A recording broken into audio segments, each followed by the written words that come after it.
before I start, I want to thank Randy for not only this wonderful event, but also all the contributions you've made. I'll put my Business of Light hat on. Thank you again for the donation. I'm sure all the other associations, some of which I've been involved in, also feel that way. And what a great roster this year for this induction. So I promised Nancy I would do this succinctly. So yeah, if you know much about her, this is kind of interesting. It's like having to give a speech about your big sister. I mean, that's the relationship we've had. I have known Nancy since we were probably, I would jokingly say we were in high school, but honestly, it's within the first year I was in the industry, which seems like a long time ago now.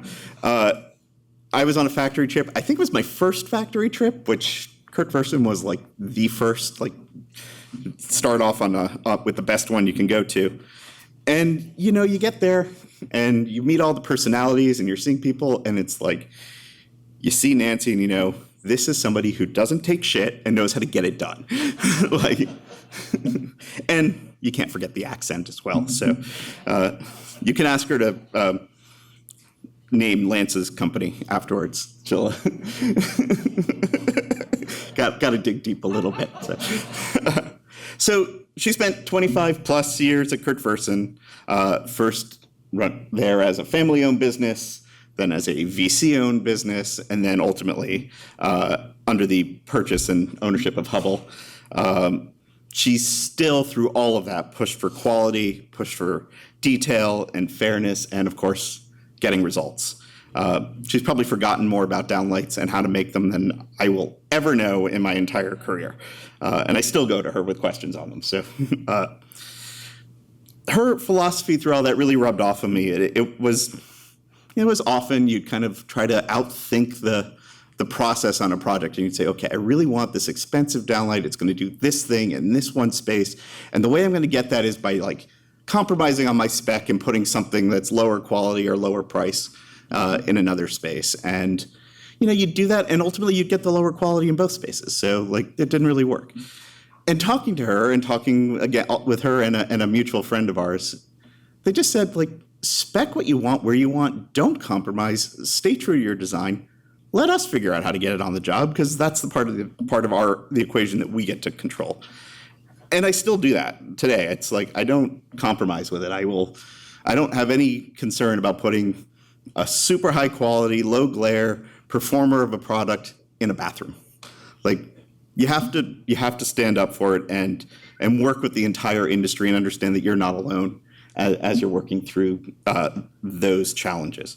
So speaking of challenges, never one to stay away from or back away from a challenge.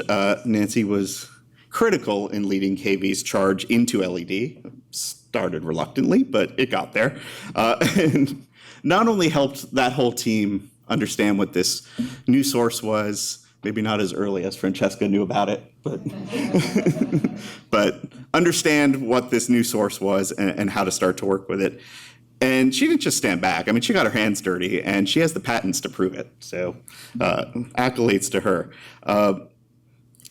As Hubbell came in and Nancy took on the leadership of Kurt Parson and some other brands within that company, she was the only female executive in Hubbell Lighting. I mean, think about that in that size of a business. So, I mean, she got in there and wrestled with all of them.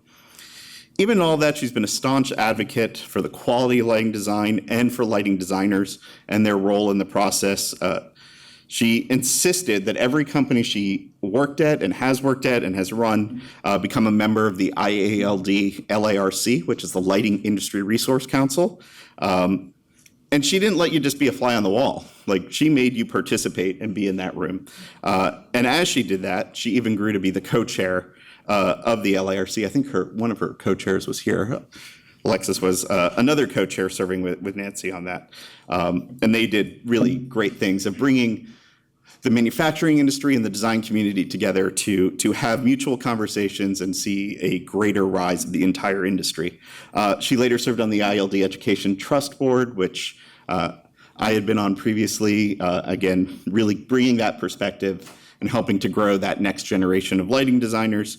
And today she serves with me on the Business of Light board, along with a few other folks who either are on or have been on it that are in this room, and is really bringing, again, that passion and that business sense to how we grow better lighting businesses and elevate our entire industry, not just lighting designers. Being friends with Nancy is like having your strongest supporter in your corner no matter what is going on. From dealing with the craziness and shadiness of just how you get lighting sold to a project, no offense, to capital, you guys are among the better ones, and how that works, and just being able to talk through those problems with her, to those freak out calls of like, how do I run a business? Like, so we've had many late night chats, car ride chats as both of us are on our way home, and she's always just been there to have my back.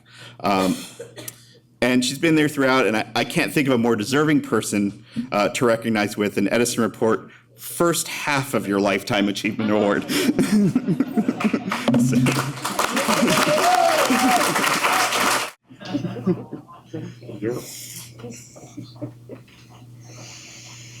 Oh, I'm so glad I had a glass of wine. Good evening. Thank you, David. Oh. Yes, Randy. Ladies, gentlemen, esteemed colleagues, and honored guests, standing before you this evening, I am profoundly humbled and deeply honored to receive this award. This recognition is not just a testament to my journey, but a celebration of the collaborative efforts of the countless individuals who have walked alongside me in this wonderful lighting industry. Reflecting on my career that began at Parson, that's where I was bit by the lighting bug. I didn't go to school for lighting, I went to school for business, which is just another way of saying I'm not really sure what I want to do. The early years laid the foundation for my passion and commitment to the excellence in lighting. Each project, challenge, and collaboration during this time shaped my understanding and appreciation for the intricate dance between light and design and the tools designers need to find and interpret that vision. The tools have to deliver on so many levels, and the factory became my playground, and I had a lot of fun in the factory. I still do. My appreciation for lighting design and the craft just continues to grow year over year. So many amazing projects and visions come to life that you just scratch your head and go, wow, how did you think of that? It just reinforces the necessity of a lighting designer on every architectural project, period. No one knows it like lighting design. My journey has been enriched with a lot of relationships along the way, well beyond patents and EBITDA and all of that business stuff.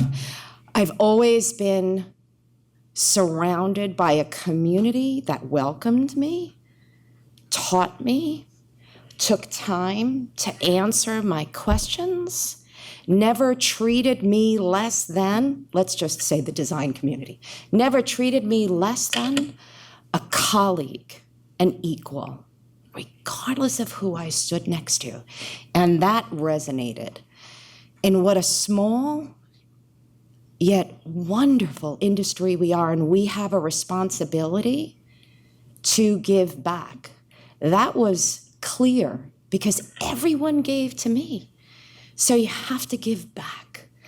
And boards and mentor programs and WILD and the IES, and those were all wonderful places to give back. And then there are those moments where you are just in awe. So judging the IES New York City Chapter Merit Lumen Awards, and the Robert Bruce Thompson Student Competition is truly humbling. Witness two completely opposite ends, the lighting designers and the students that want to make lighting instruments. Doesn't get better than that on the spectrum. It really doesn't. And it's humbling, and you witness firsthand the innovative spirit that drives all of us. All of this and so much more has allowed me to engage with brilliant minds, many in this room, dedicated to elevating our industry. I owe a debt of gratitude to mentors, colleagues, and friends who have been my guiding lights. Their wisdom and support has been instrumental in navigating the complexities of our field. To my family, my husband, Angelo, is here with me this evening, my biggest fan. Your unwavering belief in me has been the bedrock of my endeavors. Your love and sacrifice has made this journey possible. This award is a reminder of the strides we have made and the challenges that lie ahead.